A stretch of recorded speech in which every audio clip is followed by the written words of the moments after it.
Hello friends, आप लोग कैसे हैं? आई होप आप लोग बहुत अच्छे होंगे। तो आज हम लोग पढ़ने वाले हैं क्लास 10th के एनसीईआरटी एग्जाम्पलर बायोलॉजी के आनुवांशिकता एवं जैव विकास के टोटल एमसीक्यू। तो चलिए दोस्त, हम लोग पहले क्वेश्चन पे चलते हैं। पहला क्वेश्चन में बोला जा रहा है कि आनुवांशिक पदार्थ का विनिमय कब होता है। ऑप्शन ए में कायिक जनन के दौरान, ऑप्शन बी में अलैंगिक जनन के दौरान, ऑप्शन सी में लैंगिक जनन के दौरान, ऑप्शन डी में मुकुलन के दौरान। तो कौन सा ऑप्शन सही होगा? क्वेश्चन में बोला जा रहा था आनुवांशिक पदार्थ का विनिमय कब होता है। तो आनुवांशिक पदार्थ का विनिमय ऑप्शन सी में जो बोला जा रहा है लैंगिक जनन के दौरान होता है। तो एक का ऑप्शन सी जो कि सही होगा हम लोग का, एक का ऑप्शन सी, एक का ऑप्शन सी हम लोग का सही होगा। चलिए दोस्त, क्वेश्चन 2 पे चलते हैं। गुलाबी रंग के दो पुष्पों के बीच संकरण कराए जाने पर एक लाल रंग की, दो गुलाबी रंग की और एक सफेद रंग की संतति उत्पन्न हुई। इस संकरण का स्वरूप क्या होगा? ऑप्शन ए में दोहरा निषेचन, ऑप्शन बी में स्वपरागन, ऑप्शन सी में पर निषेचन, ऑप्शन डी में कोई निषेचन नहीं। तो इसका कौन सा ऑप्शन सही होगा? तो ऑप्शन नंबर बी में जो बोला जा रहा है स्वपरागन जो कि सही होगा। दो का बी ऑप्शन सही होगा। तो दो का बी हम लोग का ऑप्शन सही हुआ। तो चलिए दोस्त, हम लोग तीसरे नंबर क्वेश्चन पे चलते हैं। मटर के एक लंबे पौधे टीटी और एक बौने पौधे के बीच संकरण कराए जाने पर जो संतति उत्पन्न हुई उसके सभी पौधे लंबे थे, क्योंकि ऑप्शन ए में लंबा होना प्रभावी विशेषक है, ऑप्शन बी में बौना होना प्रभावी विशेषक है, ऑप्शन सी में बौना होना अप्रभावी विशेषक है, ऑप्शन डी में मटर के पौधे की ऊंचाई का नियंत्रण कैपिटल टी अथवा स्मॉल टी जीन से नहीं होता। तो ऑप्शन हम लोग का कौन सा सही होगा? तो ऑप्शन ए जो बोला है लंबा होना प्रभावी होगा जो कि सही होगा। 3 का ऑप्शन ए सही होगा। तो चलिए दोस्त, हम लोग चौथे नंबर क्वेश्चन पे चलते हैं। निम्नलिखित में से कौन सा कथन सही नहीं है? ऑप्शन ए प्रत्येक हार्मोन के लिए एक जीव होता है, ऑप्शन बी प्रत्येक प्रोटीन के लिए एक जीव होता है, ऑप्शन सी प्रत्येक एंजाइम के उत्पादन के लिए एक जीन होता है, ऑप्शन डी वसा के प्रत्येक अणु के लिए एक जीन होता है। ऑप्शन ए में जीव है या जीन है, ऑप्शन बी में भी उसी तरह से दिया है। तो इसका कोई ऑप्शन कन्फर्म नहीं लग रहा दोस्त। ऐसे हम लोग का ऑप्शन जो दिया गया है एनसीईआरटी में डी जो कि सही है, जो कि सही है नहीं है। वसा के प्रत्येक अणु के लिए एक जीन होता है जो कि सही नहीं है, और ए बी सी सही है। तो एनसीईआरटी के हिसाब से 4 का ऑप्शन डी जो कि सही है। तो चलिए हम लोग 5वें नंबर क्वेश्चन पे चलते हैं। 5वें नंबर क्वेश्चन में बोला जा रहा है कि यदि मटर के एक गोल तथा हरे रंग के बीज वाले पौधे capital R R, small Y Y और झुर्रीदार तथा पीले रंग के बीज वाले पौधे स्मॉल आर आर और कैपिटल वाई वाई में संकरण कराया जाए तो F1 के बीज कैसे होंगे? ऑप्शन ए गोल और पीले, ऑप्शन बी गोल और हरे, ऑप्शन सी झुर्रीदार और हरे, ऑप्शन डी झुर्रीदार और पीले। तो कौन सा सही होगा? जो हम लोग यदि शुरू में दिया गया था कि यदि मटर के एक गोल तथा हरे रंग के बीज वाले पौधे कैपिटल आर आर और बाई बाई, या जिसमें कैपिटल जो होगा वो प्रभावी होगा। तो कैपिटल एक गोल है, गोल जो है वो कैपिटल आर आर है, और यहाँ दूसरे में जो बिला बोला गया पीला जो है कैपिटल वाई वाई है, जो कि दोनों प्रभावी होगा। तो इसमें गोल और पीले आंसर सही होगा। तो ऑप्शन ए में दिया गया है गोल और पीले जो कि प्रभावी होगा।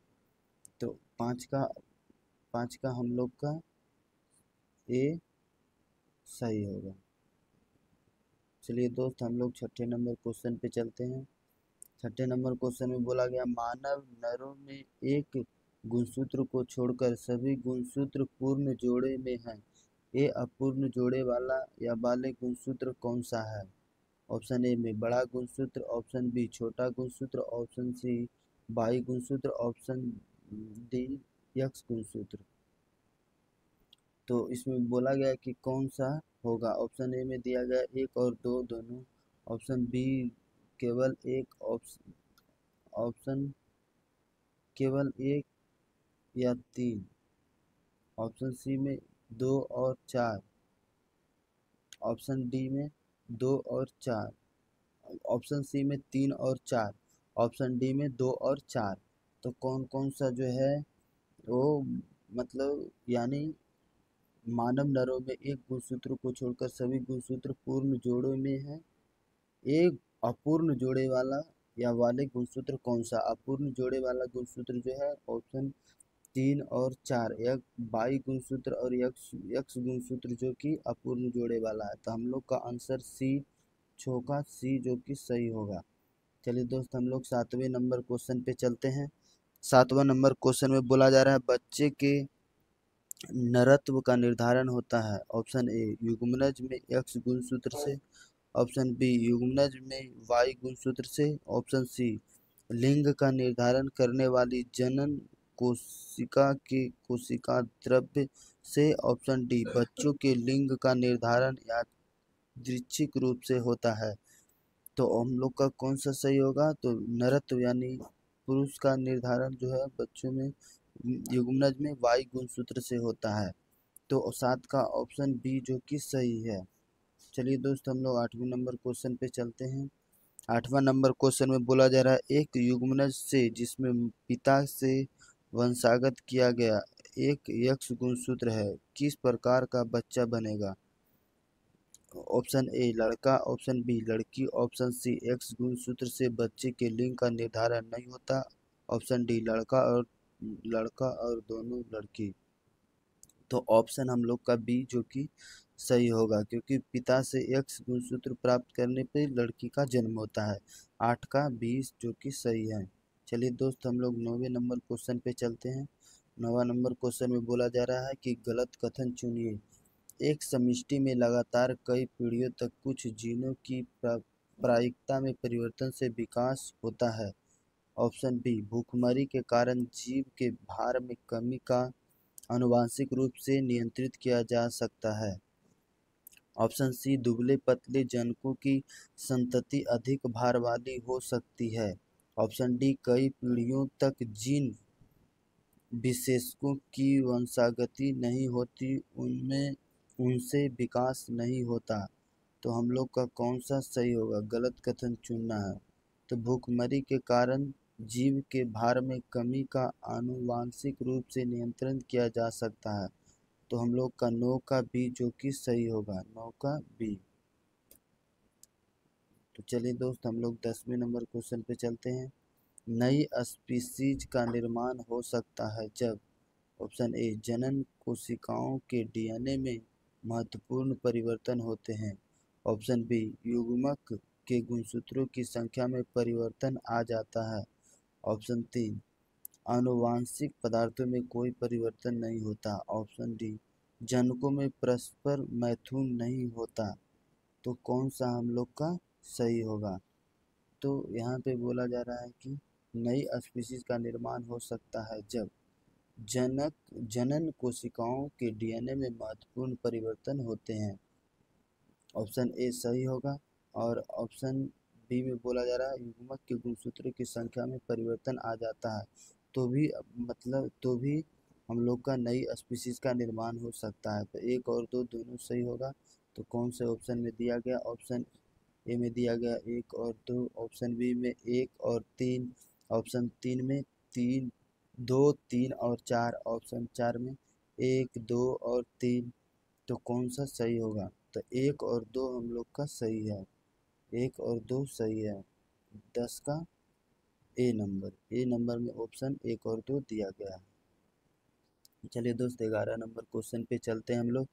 मटर के 2 पौधों से जिनमें एक गोल और हरे बीज वाला capital R R small Y Y था और दूसरा झुर्रीदार और पीले बीज वाला स्मॉल आर आर और कैपिटल वाई वाई था। जब F1 पीढ़ी उत्पन्न हुई तब उसमें बीज गोल और पीले रंग के बने और F1 पीढ़ी के पौधे के बीच बनेंगे।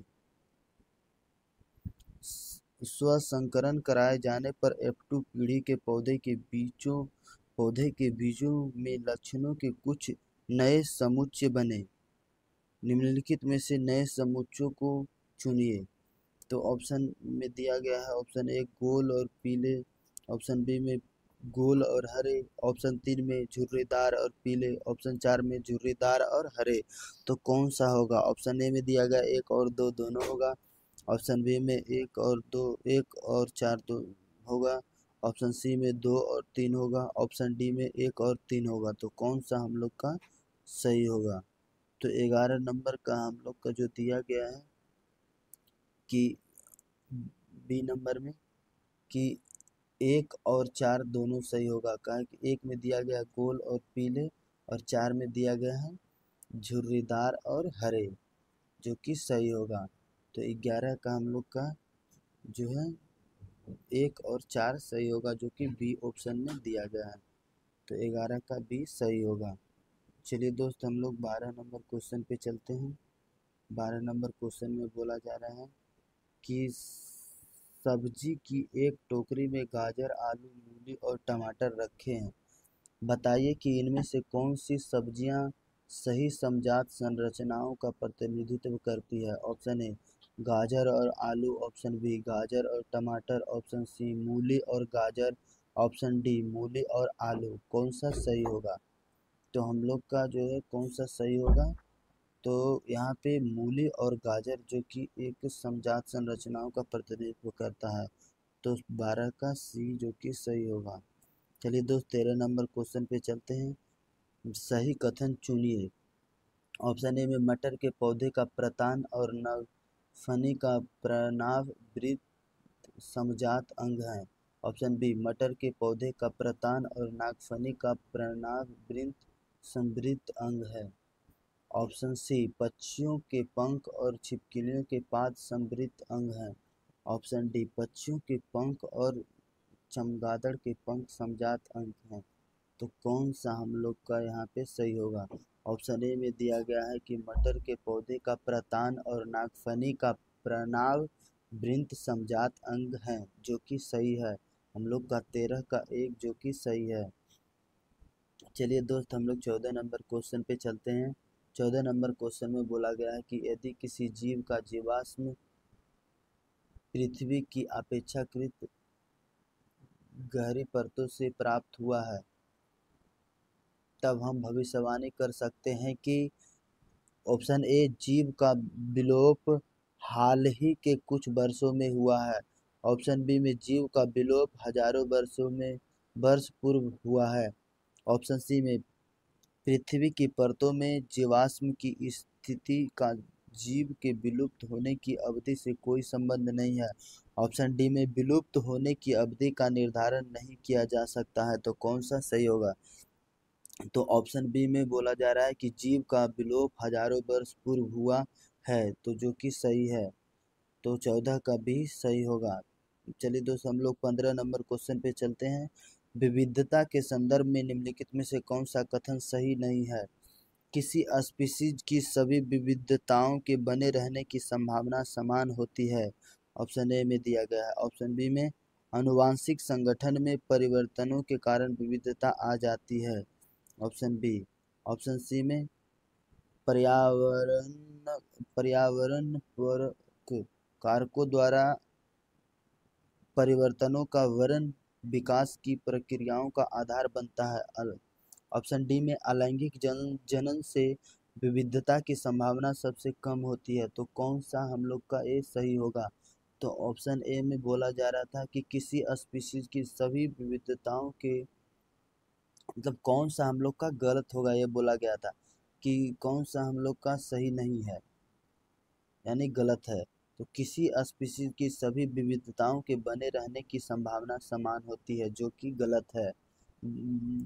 किसी सभी विविधताओं के किसी स्पीशीज के सभी विविधताओं के बने रहने की संभावना भिन्न भिन्न हो सकती है। यहाँ बोला गया है समान होती है, जो कि गलत है। तो 15 का ए हम लोग का सही होगा आंसर, 15 का ए। चलिए दोस्त, हम लोग 16 नंबर क्वेश्चन पे चलते हैं।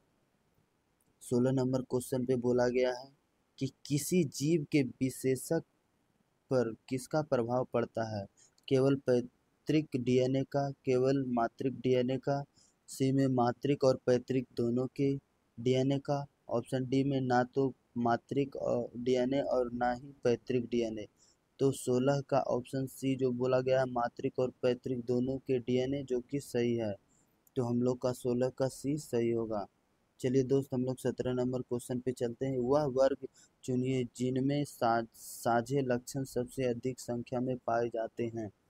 ऑप्शन ए, एक स्पीशीज की दो व्यष्टियों में। ऑप्शन बी, एक जीनस की दो स्पीशीजों में। ऑप्शन सी, एक फैमिली के दो जीनसों में। ऑप्शन डी, दो फैमिली के दो जीनसों में। कौन सा जो है सबसे अधिक संख्या में पाए जाते हैं, साझे लक्षण सबसे अधिक संख्या में पाए जाते हैं? तो हम लोग का 17 का ऑप्शन ए में एक स्पीशीज की दो व्यष्टियों में, जो कि ऑप्शन ए सही होगा। 17 का ए सही है। तो चलिए दोस्त, हम लोग 18 नंबर क्वेश्चन पे चलते हैं। विकास सिद्धांत के अनुसार नई स्पीशीज का निर्माण सामान्यतः किसके कारण होता है? प्राकृतिक द्वारा अचानक हंसी दृष्टि की उत्पत्ति के कारण। ऑप्शन बी, कई पीढ़ियों तक विविधताओं के जमा होने के कारण। ऑप्शन सी, अलैंगिक जनन के दौरान कॉलोन बनने के कारण। ऑप्शन डी, व्यष्टियों के एक पर्यावास से दूसरे पर्यावास में चले जाने के कारण। तो कौन सा हम लोग का सही होगा? किसके कारण, मतलब बोला जा रहा है कि विकास सिद्धांत के अनुसार नई स्पीशीज का निर्माण सामान्यतः किसके कारण होता है? तो किसके कारण होता है? तो हम लोग का बी में जो बोला गया कि कई पीढ़ियों तक विविधताओं के जमा होने के कारण, 18 के बी, जो कि सही है। चलिए दोस्त, 19वें नंबर क्वेश्चन पे चलते हैं। नीचे दी गई सूची में से उन लक्षणों का चुनाव कीजिए जिन्हें उपार्जित किया जा सकता है, वंशागत नहीं। ऑप्शन ए में आंख का रंग, ऑप्शन बी में त्वचा का रंग, ऑप्शन सी में शरीर का आकार, ऑप्शन डी में बालों का रंग। तो ऑप्शन सी में शरीर का आकार जो है, जो कि उपार्जित किया जा सकता है, वंशागत नहीं। तो 19 का सी जो कि सही होगा हम लोग का। चलिए दोस्त, 20वां नंबर क्वेश्चन पे चलते हैं हम लोग। 20 में बोला जाए नर और मादा युग्मकों द्वारा साथ लाए जाने वाले विशेषकों के दो रूपांतरण कहाँ स्थित होते हैं? दो रूपांतरण कहाँ स्थित होते हैं? ऑप्शन ए में बोला जा रहा है कि एक ही गुणसूत्र की प्रतिकृतियों पर, ऑप्शन बी में दो विभिन्न गुणसूत्रों पर, ऑप्शन सी में लिंग गुणसूत्रों पर, ऑप्शन डी में किसी भी गुणसूत्र पर। तो इसका ऑप्शन ए जो बोला जा रहा है एक ही गुणसूत्र की प्रतिकृतियों पर, जो कि सही है। तो 20 का हम लोग का ए ऑप्शन सही होगा। तो चलिए दोस्त, हम लोग 21 नंबर क्वेश्चन पे चलते हैं। 21 नंबर क्वेश्चन में बोला जा रहा है कि उन कथनों का चुनाव कीजिए जो जीनों की विशिष्टता बताते हैं। ऑप्शन ए, जीन डीएनए अनुबेशों के विशिष्ट क्रम के रूप में होते हैं। ऑप्शन बी, जीन प्रोटीन का कुटन नहीं करता। ऑप्शन 3, किसी स्पीशीज की व्यष्टियों में एक विशिष्ट जीन एक खास गुणसूत्र पर स्थित होता है। ऑप्शन 4, प्रत्येक गुणसूत्र में केवल एक ही जीन होता है। तो बोला जा रहा है कि इसमें कौन कौन सा हम लोग का जो है जो जीनों की विशेषताएं बताती है। तो ऑप्शन ए में 1 और 2, ऑप्शन बी में 1 और 3, ऑप्शन सी में 1 और 4, ऑप्शन डी में 2 और 4। तो हम लोग का कौन सा सही होगा? तो ऑप्शन हम लोग का जो है, एक में बोला गया था कि जीन डीएनए अनुवेशों के विशिष्ट क्रम के रूप में होते हैं, जो कि सही है।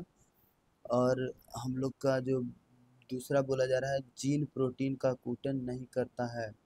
जीन प्रोटीन का कुटन नहीं करता है, जो कि सही है। तो हम लोग का 21 का जो है, 21 का जो है नहीं, जीन प्रोटीन का कोटन नहीं करता है, ये गलती है। जो और तीसरा में बोला जा रहा है किसी स्पीशीज की व्यष्टियों में एक विशिष्ट जीन का खास गुणसूत्र पर स्थित होता है, जो कि सही है। यानी हम लोग का ऑप्शन जो है 1 और 3 बी में दिया गया है। 1 और 3 सही होगा, तो हम लोग का 21 का आंसर बी जो कि सही होगा। 21 का बी। चलिए दोस्त, हम लोग 22 नंबर क्वेश्चन पे चलते हैं। 22 नंबर क्वेश्चन में बोला जा रहा है मटर के एक शुद्ध लंबे पौधे कैपिटल टीटी और एक शुद्ध बौने पौधे स्मॉल टीटी टीटी में संकरण कराया गया। F2 पीढ़ी में शुद्ध लंबे पौधे और बौने पौधे का अनुपात क्या होगा? तो ऑप्शन ए में 1:3, ऑप्शन बी में 3:1, ऑप्शन 3 में 1:1, ऑप्शन डी में 2:1। तो ऑप्शन बी 3:1 जो कि सही है, 22 का बी। चलिए दोस्त, 23 नंबर क्वेश्चन पे मानव के युग्मनज में लिंग गुणसूत्रों के युग्मक या युग्मकों की संख्या कितनी होती है? तो हम लोग का युग्मकों की संख्या एक ही होती है। मानव के युग्मनज में लिंग गुणसूत्रों के युग्मक की संख्या कितनी होती है? तो 1। तो 23 का 1 जो हम लोग का ए जो है सही होगा। चलिए दोस्त, हम लोग 24 नंबर क्वेश्चन पे चलते हैं। 24 नंबर क्वेश्चन में बोला जा रहा है प्राकृतिक चयन द्वारा स्पीसीजों का विकास सिद्धांत किसने दिया था? तो ये दिया, ऑप्शन ए में दिया गया मेंडल ने, ऑप्शन बी में डार्विन ने, ऑप्शन सी में मॉर्गन ने, ऑप्शन डी में लैमार्क ने। तो हम लोग तो 24 का आंसर जो है बी जो कि सही होगा, डार्विन ने दिया था। तो 25 का क्वेश्चन जो बोला जा रहा है कि कुछ डायनासोरों में पर मौजूद थे किंतु वे उड़ नहीं सकते थे, लेकिन पक्षियों में पर होते हैं जो उन्हें उड़ने में मदद करते हैं। विकास के संदर्भ में इसका यह अर्थ हुआ कि ऑप्शन ए सरीसृपों की उत्पत्ति पक्षियों से हुई है, ऑप्शन बी सरीसृपों और पक्षियों के बीच कोई विकास संबंध नहीं है, ऑप्शन सी दोनों ही जीवों में परस्पर समजात अंग है, ऑप्शन डी पक्षियों की उत्पत्ति सरीसृपों से हुई। तो जो हम लोग का अभी 25 का ऑप्शन जो डी में बोला गया, पक्षियों की उत्पत्ति सरीसृपों से हुई, जो कि सही है। तो 25 टोटल क्वेश्चन एमसीक्यू थे दोस्त। तो हम लोग ने टोटल 25 क्वेश्चन किए जो कि अति महत्वपूर्ण है। ये सब ALP, group D, NTPC, RPF के लिए है। और इसी तरह से हम आगे भी फिजिक्स, बायोलॉजी का चैप्टर 10th का ख़त्म हो चुका है, हम लोग करा चुके हैं। अगर आप लोग को देखना हो तो प्लेलिस्ट में बना रहेगा, आप देख सकते हैं। और हम लोग कल हम फिजिक्स का चैप्टर स्टार्ट करेंगे जो कि अति महत्वपूर्ण क्वेश्चन होगा साइंस एनसीईआरटी एग्जाम्पलर का। तो ठीक है दोस्तों, अगर वीडियो अच्छा लगा हो और कंटेंट ठीक हो तो लाइक शेयर और सब्सक्राइब करें। ठीक है दोस्तों, थैंक यू, बाय बाय।